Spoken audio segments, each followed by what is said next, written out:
শেষ সময়ের সংবাদ সম্মেলনে যে শঙ্কার কথা জানালেন তৈমুর। নাসিক নির্বাচনে কেউ কেউ অশান্তির চেষ্টা করছে বললেন নানক। নিজের সংসারের দিকে তাকাই নাই, আপনাদের সেবা করে গেছি বললেন আইভি। আমরা একে অপরের সহায় হব বললেন সেনাপ্রধান। সিরিয়াল কিলার বাউল হেলাল বগুড়ার কারাগারে। এবার দেখুন বিস্তারিত সংবাদ। শেষ সময়ে সংবাদ সম্মেলনে যে শঙ্কার কথা জানালেন তৈমুর। নির্বাচন কমিশনের বিভিন্ন কর্মকাণ্ডকে হঠকারী বলে মন্তব্য করে যেসব প্রধানমন্ত্রীর কাছে তুলে ধরতে গণমাধ্যমের প্রতি আহ্বান জানিয়েছেন স্বতন্ত্র মেয়র প্রার্থী অ্যাডভোকেট তৈমুর আলম খন্দকার। তিনি বলেছেন, নির্বাচন কমিশনের নির্লিপ্ততা ও প্রশাসনের কারণে আমরা সুষ্ঠু ভোট গ্রহণ নিয়ে শঙ্কিত। রাত 10টায় নিজ বাসভবনে মজলুম মিলনায়তনে ডাকা এক জরুরি সংবাদ সম্মেলনে এসব কথা বলেন তৈমুর। অ্যাডভোকেট তৈমুর এ সময় প্রধানমন্ত্রীকে ধন্যবাদ জানিয়ে বলেন, আমরা প্রধানমন্ত্রীর কাছে কৃতজ্ঞ। তিনি প্রতিটি স্কুল ডিজিটালাইজড করেছেন, সিসিটিভি লাগানো হচ্ছে। কিন্তু নির্বাচন কমিশন এসব স্কুলের ভোট কেন্দ্রে ভোট চলাকালে সিসিটিভি বন্ধ করার নির্দেশ দিয়েছে। অনেক স্কুলের প্রধান শিক্ষকরা আমাকে এটা জানিয়েছে। এটার কি মানে দাঁড়ায়, এটা আপনারা বিবেচনা করবেন, প্রধানমন্ত্রীর কাছে তুলে ধরবেন। তিনি বলেন, পুলিশি নির্যাতন চালানোর জন্য তারা এই সিসি ক্যামেরা তুলে ফেলার চেষ্টা করছেন। আপনারা যাচাই করে দেখবেন। সকলের কাছে আমার অনুরোধ, সুষ্ঠু ও স্বচ্ছ নির্বাচনের স্বার্থে আপনারা এই সিসি ক্যামেরাগুলো রাখার ব্যবস্থা করবেন। একে একে আমরা নেতাকর্মীদের বিনা কারণে বিনা মামলায় গ্রেফতার করা হচ্ছে। প্রতিদিনই কর্মী সমর্থকদের বাড়িতে পুলিশ যেয়ে তল্লাশির নামে ভীতিকর পরিবেশ সৃষ্টি করছে। তৈমুর বলেন, নির্বাচন কমিশনের নির্লিপ্ততায় আমি নিজে লজ্জিত। আজকে শুক্রবার বন্দরে আমাদের গণসংযোগে হাজার হাজার লোক ছিল, কিন্তু বহিরাগত ছিল না। কিন্তু সরকার দলীয় মেহমানরা সেখানে ছিলেন। রাস্তা বন্ধ করে 4টা ট্রাকে মঞ্চ বানিয়ে সভা করা হয়েছে, কিন্তু নির্বাচন কমিশন নিশ্চুপ। আপনাদের মাধ্যমেই আমি প্রধানমন্ত্রীর দৃষ্টি আকর্ষণ করছি।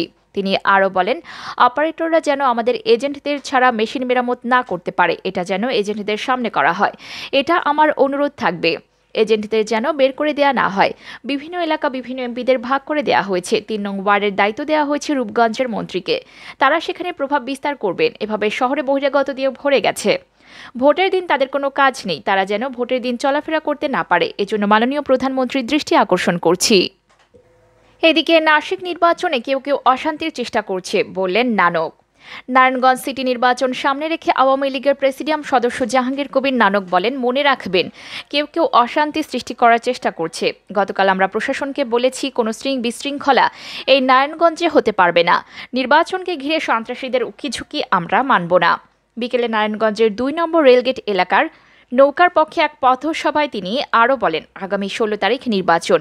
এই নির্বাচনকে সামনে রেখে আজকের এই পথসভায় আমাদের সাবেক মেয়র মরহুম জননেতা আলী আহমদ চুনকার সুযোগ্য কন্যা জননেত্রী শেখ হাসিনা স্নেহের পাত্রী। 3 বার তিনি নারায়ণগঞ্জের মেয়র ও চেয়ারম্যান হিসেবে দায়িত্ব পালন করেছেন। নানক বলেন, ডক্টর সেলিনা হায়াৎ আইভিকে নেত্রী মনোনয়ন দিয়েছেন, আমরা কথাও বলতে পারিনি। নেত্রী বোর্ডে বসেই বললেন, এখানে কোনো আলোচনা হবে না, আমার প্রার্থী সেলিনা হায়াৎ আইভি।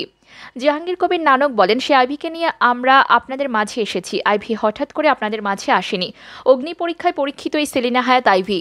এই নারায়ণগঞ্জের সন্ত্রাসের বিরুদ্ধে রুখে দাঁড়িয়েছে কে? সে আমাদের আইভি। সেই আইভির আজকের পথসভায় আমি যদি ঢাকা থেকে না আসতাম, আমি বিশ্বাস করতে পারতাম না। আমি তো এ মাথা থেকে ও মাথা দেখতেই পারছি না। আওয়ামী লীগের প্রেসিডিয়াম সদস্য বলেন, এই নারায়ণগঞ্জের উন্নয়নের জন্য আপনারা আইভিকে নির্বাচন করুন। প্রধানমন্ত্রী শেখ হাসিনা আপনাদের কাছে তার সালাম পৌঁছে দিয়েছেন। তিনি বলেছেন, আমার পক্ষ থেকে যদি সেলিনা হায়াৎ আইভি নির্বাচিত হয়, তাহলে নারায়ণগঞ্জের উন্নয়নের সব দায়িত্ব আমি নেব। পথসভায় নারায়ণগঞ্জ সদর, বন্দর, সিদ্ধিরগঞ্জ ছাড়াও ফতুল্লা, পাগলা, রূপগঞ্জ, 2500 ও সোনারগাঁয়ে হাজারো নেতাকর্মী উপস্থিত ছিলেন। এদিকে নিজের সংসারের দিকে তাকাই নাই, আপনাদের সেবা করে গেছি বললেন আইভি।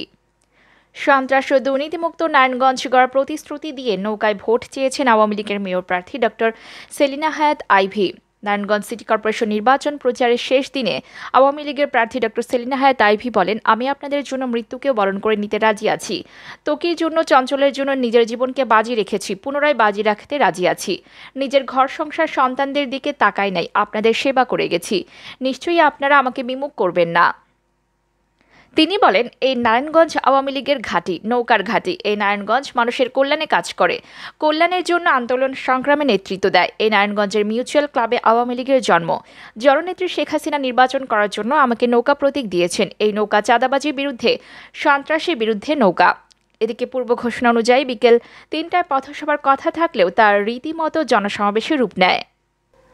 সভা শুরু হওয়ার কিছু সময় পর সভাস্থলে আসেন নৌকার মেয়র প্রার্থী।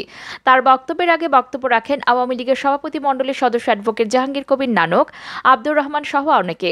এ সময় জেলা আওয়ামী লীগের যুগ্ম সাধারণ সম্পাদক জাহাঙ্গীর আলম, মহানগর আওয়ামী লীগের সাধারণ সম্পাদক খোকন সাহা সহ অনেক স্থানীয় নেতাকর্মীর উপস্থিতিতে ছিলেন। আইভীর বক্তব্যের শেষে শুরু হয় র্যালি।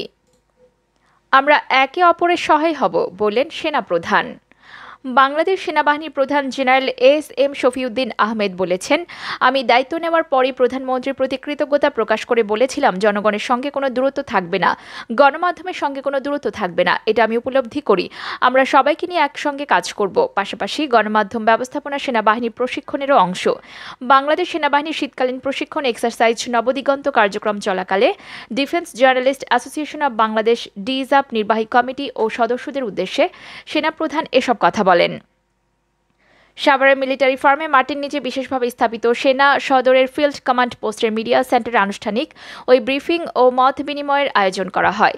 সেখানে আনুষ্ঠানিক ব্রিফিং করেন সেনাবাহিনীর সদর দপ্তরের সামরিক গোয়েন্দা পরিদপ্তর পরিচালক ব্রিগেডিয়ার জেনারেল মামুনুর রশিদ। এ সময় বক্তব্য দেন ডিজাব সভাপতি আবুল খায়ের, সাধারণ সম্পাদক আলমগীর হোসেন, কার্যনির্বাহী সদস্য মাসুদ করিম প্রমুখ। গত 19 ডিসেম্বর শুরু হওয়া ওই অনুশীলন আনুষ্ঠানিকভাবে সমাপ্ত হয়েছে। সেনাপ্রধান প্রতিরক্ষা বিষয়ক সাংবাদিকদের উদ্দেশ্য করে আরও বলেন, গণমাধ্যমের সঙ্গে আমাদের তথা সেনাবাহিনীর দূরত্ব থাকবে না, কিন্তু যখনই দেখা যায় যে আপনারা এমন কিছু লিখছেন বা আপনাদের অজান্তে হয়ে যাচ্ছে যা নিয়ে আমরা বিব্রত হচ্ছি কিংবা এটা নিয়ে টানাপোড়েন সৃষ্টি হচ্ছে, তখনই দূরত্ব সৃষ্টি হয়। আমরা একে অপরের সহায় হব, সহযোগী হব। তিনি আরও বলেন, আমরা কিন্তু প্রশিক্ষণ নিচ্ছি যুদ্ধের, আর যুদ্ধের সময় অবশ্যই গণমাধ্যমে আমাদের সঙ্গে থাকবে। যেভাবে থাকবে ওই আগেকে আমরা আপনাদের সঙ্গে গণমাধ্যমকে সঙ্গে নিয়ে যাব। আগামীতে যখনই এ ধরনের প্রশিক্ষণ হবে সেখানে গণমাধ্যম থাকবে। এটা আমাদের প্রশিক্ষণের অংশ। ভবিষ্যতে করোনার ভয়াবহতা না থাকলে এর ব্যাপ্তি আরও বড় হবে। এদিকে সিরিয়াল কিলার বাউল হেলাল বগুড়ার কারাগারে। হত্যাসহ বিভিন্ন মামলার ফেরারি আসামি ও যাবজ্জীবন সাজাপ্রাপ্ত হেলাল হোসেন ওরফে সেলিম ফকিরকে বিকালে বগুড়া জেল হাজতে পাঠানো হয়েছে। এর আগে র্যাব 12 স্পেশাল কোম্পানির পক্ষ থেকে তাকে সদর থানায় সোপর্দ করা হয়। পরে তাকে বগুড়া সিনিয়র জুডিশিয়াল ম্যাজিস্ট্রেট নিষ্কৃতি হাগিদের আদালতে হাজির করা হলে আদালত কাস্টাডি পরোয়ানামূলক কারাগারে পাঠানোর নির্দেশ দেন। সদর থানার ওসি সেলিম রেজা জানান, একটি হত্যা মামলায় হেলাল যাবজ্জীবন কারাদণ্ডপ্রাপ্ত। সাজা থেকে বাঁচতে গত তিনি 20 বছর ধরে বাউল বেশি বিভিন্ন জেলায় অবস্থান করছেন। পুলিশ জানায়, হেলাল হোসেন ওরফে সেলিম ফকির ওরফে লুলা হেলাল বগুড়া শহরের ফুলবাড়ি মধ্যপাড়ার মৃত নুরুল ইসলামের ছেলে। 2 ছেলে ও 3 মেয়ের মধ্যে হেলাল দ্বিতীয়। র্যাব সদস্যরা দুপুরে হেলালকে সদর থানায় সোপর্দ করেন। গত 2001 সালে বগুড়া মাহমুদুল হাসান বিদ্যুৎ হত্যা মামলার যাবজ্জীবন সাজা হওয়ার পর তিনি গা ঢাকা দেন।